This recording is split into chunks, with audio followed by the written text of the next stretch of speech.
Everyone is looking for the best fund to invest in. Is the best the right one? Well, we'll soon find out from this discussion that we will be having in Investors Hangout today with Dhirendra Kumar. Dhirendra, we welcome you. Thank you. This program is brought to you by Aditya Birla Sun Life Mutual Fund and Value Research. And I go back and ask Dhirendra, what is best and what is right? How would you define it? Oh, it always starts, you go to a social gathering, meet people socially, and, sometimes you meet a stranger at the airport, and he's just give me those 2-3 things, 2-3 funds, 1 or 2 funds, the best funds, because I must be knowing, and he is not, and he may not know about it.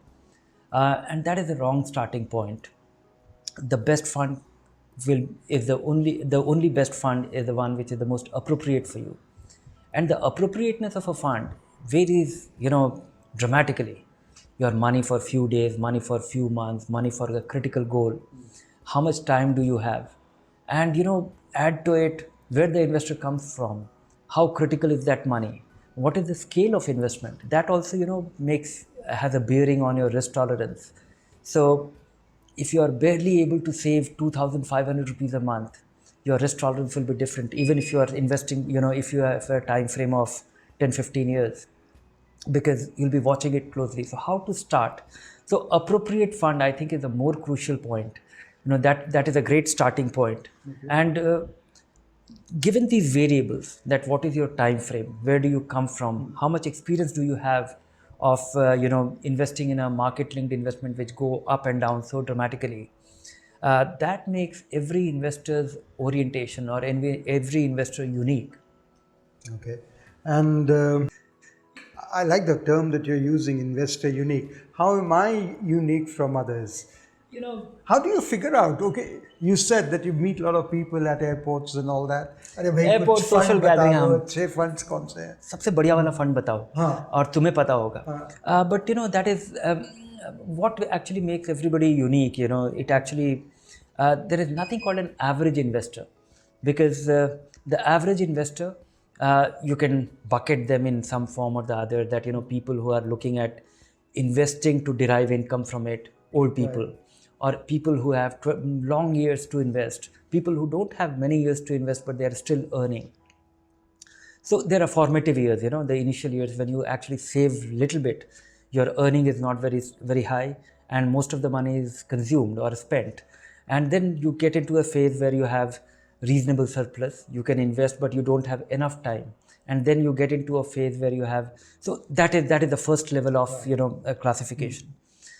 Of course, nothing starts till you have surplus. Investing can't happen if you don't save. So first is, saving, then saving a little, then saving regularly. Mm-hmm. But what makes every investor unique from 2 points of view? One is that how critical is that money? If that 2,500 rupees a month which you are saving, and on that some critical life goal will depend, your child's education, your ability to buy a home, and of course 2,500 is the starting point. With rising, with gradually rising income, you might be able to save more over time. How to go about doing that? How will you withstand if you are going to be a first time investor? Your tolerance of risk, a decline of 10% of your investment value might be devastating. But somebody who has been in the market for 5 years and has been doing it, he might get used to it. He may have gotten used to it or acclimatized himself to that. Okay, it happens, but still it generates superior return over a period of time.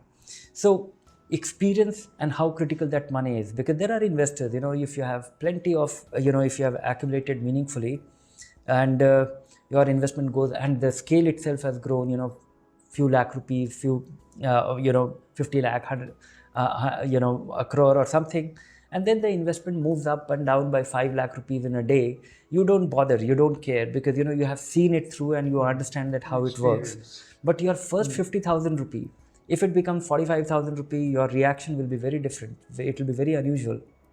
It will look like, many people I have come across who relate that in one day they lost as much money as they would have earned in another 3 months or 4 months or 6 months, or their investment value has gone down in 2008, where it would have taken 4 years for them to earn that much money. So the reaction is very understandable. So experience and how critical that money is makes every investor unique. And any investment course that you take should be very sensitive to that, because without that, because investment is not something which you take an action and sleep over it. It has a bearing on you on a day-to-day basis. You react, you look at the value, you start relating to real life things, and you get unsure of it, or you feel very happy. Sometimes you get very greedy that, oh, I wish I had not spent that money and invested, it would have gone so much more.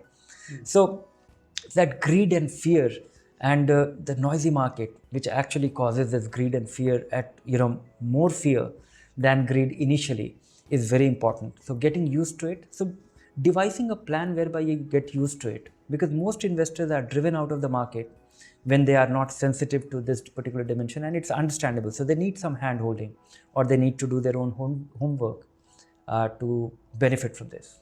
Okay, so the risk taking appetite, the tolerance and experience. Yes. The risk taking appetite, the tolerance towards it, and if all this is there, okay, and somebody comes to me and says that, okay, X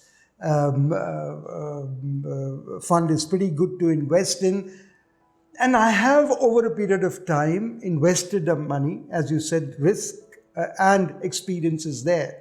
Yet, if I want to go towards that, fruit-bearing fund which is hanging there, and they're saying, don't, wait. No. Should I wait? No. Everybody should start investing. If you have been waiting, I don't think there is a point in waiting. You just have to decide on the course of, the course that you have to take. Waiting will not help you achieve anything. Effectively, your money goes down in value because inflation is always there. You don't see it on a day-to-day basis. Money lying idle is actually an opportunity loss. So you should invest. How to go about doing it? I think, I can give some broad guideline, though they are not exhaustive, which is, if you have never invested in the market and it's a very critical money, and it's a small amount of money, broadly you have to decide that whether it is for short term or long term. Short term money, don't take chances. Start with a recurring deposit if you don't understand investment for short term investments, 2, 3 years, 4 years, and critical goal. Else, go for a short term bond fund and do your SIP there. It will generate more return than a fixed deposit. It will be more tax efficient. It will also be liquid, just in case you need the money a little early. And long-term money, I think it requires a real roadmap, because long-term is not visible. We always tend to procrastinate. We always tend to avoid that. Okay, we'll start it sometime when we have the money. Start it as soon as possible. Take the right course. If you are that investor who has no experience investing for the first time, maybe start with a balanced fund or start with a hybrid equity fund. They are relatively conservative. They will not witness a massive blow. They will not decline in values that dramatically as equity funds do. More importantly, what not to do for those investors. Okay. Don't purchase recent past performance. Don't look at that small cap fund and start investing in it. Because that is what I witnessed, that what happened, 2017 was a year when small caps went up by 50, 60, 70%. There were funds which went up by 80, 90%. And people looked at that tally, they looked at that charts, and they started investing. And 2018 has turned out to be extremely disappointing. It went down in value by 20, 30%. And that is where, you are scared, you discontinue, you are not able to develop a belief. So don't chase recent past performance. Choosing the right fund, right kind of fund is crucial. For somebody who has tried out, what the person you were describing, who has experienced the market, understands, he still has time, long-term investment, should get started with his multi-cap fund. That should be the mainstay. Because the problem which I face, with most people is that everybody is dominantly a fixed income investor. Most of their money goes into their employee provident fund or a public provident fund. Then they have their fixed deposit of large amounts. And then they start doing 8,000 rupees SIP, which will be a very insignificant part. It will be 5% of their total financial net worth. And they get completely sucked into it. They start worrying about it. They think that it's a game. No. Unless you put money at work, which will grow better, in a measured way, in a manner which you have a course that you have taken and you understand it.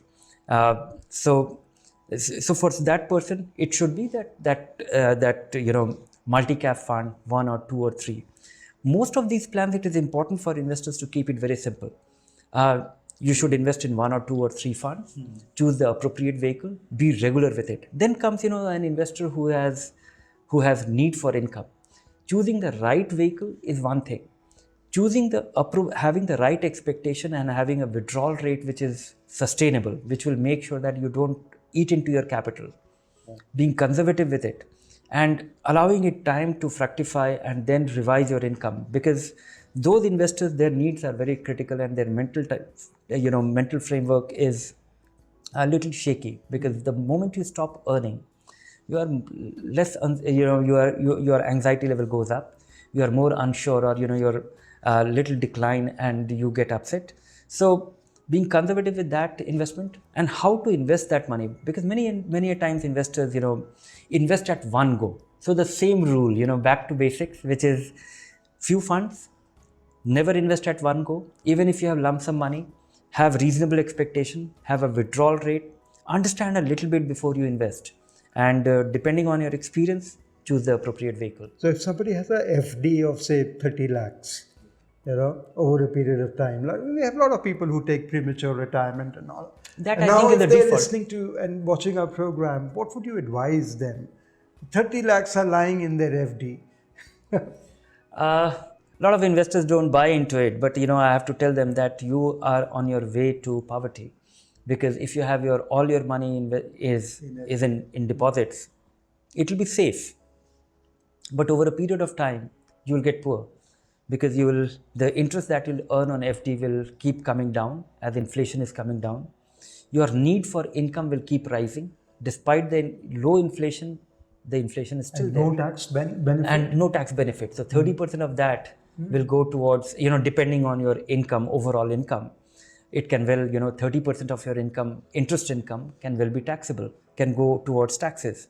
So you will be left with, assuming that you earn 7%, and 2% of that goes towards taxes, that 5% will just not be enough, and your capital remains constant. So you need to take measured risk. Measured risk is the key word. Not inordinate risk, not try and maximize your return, having a moderate expectation, beating inflation, ensuring that your capital will also go up, and it will keep getting revised as your capital grows, and not consuming all the returns that your investments generate. So those things are very important, and understanding how it works, why it works that way. Because no advisor will have as much time. You will come across many good advisors who will give you the appropriate ones, but you have to buy into the idea. You have to really understand that when things are not, things don't look good, or they're not promising, or it's disappointing, unless you understand, you won't have the belief to stick to that plan. You will act in a huff, you will act in a panic, you will panic. So that is something which is critical. So, in nutshell, if you were to tell our viewers, what investment to figure out, in which investment that they should go in for, then what are the few steps that they need to keep in mind? No experience, go for equity income fund and balance fund. Okay. And do your SIP only. Okay. I'm referring to all this for long-term investment. Long-term investment defined as 5 years and more. Some experience, not extremely critical money, go for your multi-cap fund and invest to the hilt. Try and invest. Even tax-saving funds are multi-cap funds. Yeah. So first exhaust your 1.5 lakh rupees ATC in those tax-saving fund, or to the extent needed, and then go for the multi-cap fund.